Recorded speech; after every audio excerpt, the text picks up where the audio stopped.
শহীদ president Ziaur রহমানের ৪৪তম শাহাদাত বার্ষিকী উপলক্ষে উখিয়ায় উপজেলা যুবদলের উদ্যোগে এক দোয়া মাহফিল ও আলোচনা সভার আয়োজন করা হয়েছে। শনিবার বিকেল ৪টায় উখিয়া মডেল সরকারি প্রাথমিক বিদ্যালয়ের একটি হলরুমে এ অনুষ্ঠান অনুষ্ঠিত হয়। অনুষ্ঠানে সভাপতিত্ব করেন উখিয়া উপজেলা যুবদলের সদস্য সচিব কায়রুল আমিন। অনুষ্ঠানে প্রধান অতিথি হিসেবে উপস্থিত ছিলেন উখিয়া উপজেলা বিএনপির আহ্বায়ক সরওয়ার জাহান চৌধুরী এবং বিশেষ অতিথি ছিলেন সদস্য সচিব সুলতান মাহমুদ চৌধুরী।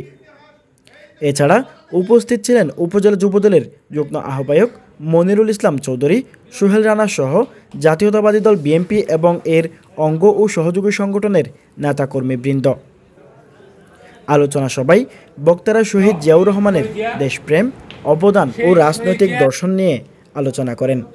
তারা বলেন, শহীদ জিয়া শুধু একজন রাষ্ট্রপ্রধানই নন, বরং ছিলেন গণতন্ত্রের রক্ষক ও স্বাধীনতার ঘোষক, যার আদর্শ এখনো লাখো তরুণের প্রেরণা।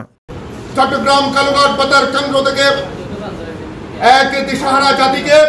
সভাপতির বক্তব্যে কায়রুল আমিন বলেন, স্বাধীনতার ঘোষক শহীদ প্রেসিডেন্ট জিয়াউর রহমানের আজকে ৪৪তম মৃত্যুবার্ষিকী। কিছু ভারতের এজেন্ডা বাস্তবায়ন করার জন্য কিছু মহল সেনাবাহিনীর কিছু বিপদগামী সেনা সদস্য আমাদের শহীদ প্রেসিডেন্ট জিয়াউর রহমানকে চট্টগ্রাম সার্কিট হাউসে 1981 সালের 30শে মে নির্মমভাবে হত্যা করে। তিনি শহীদ হয়েছিলেন। তিনি শহীদ প্রেসিডেন্ট জিয়াউর রহমান স্বাধীনতার ঘোষণার মধ্য দিয়ে আমরা একটি বাংলাদেশ পেয়েছিলাম।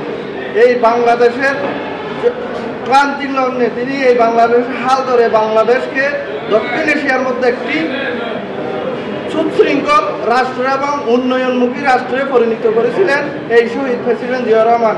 ওনার এই আজকের মৃত্যুবার্ষিকীকে আমি ওনার আত্মার মাগফিরাত কামনা করতেছি এবং উনি যাতে ব্যস্ত নসিব করেন আল্লাহ এই কামনা করতেছি এবং ওনার পরিবারের সবাইকে ধৈর্য ধরার এবং সুখ-শান্ত পরিবারকে আমার সমবেদনা জানাচ্ছি।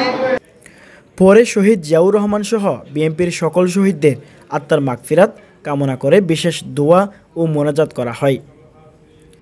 অনুষ্ঠানটি সঞ্চালনা করেন যুবদল নেতা রিদওয়ানুর রহমান বাপ্পি।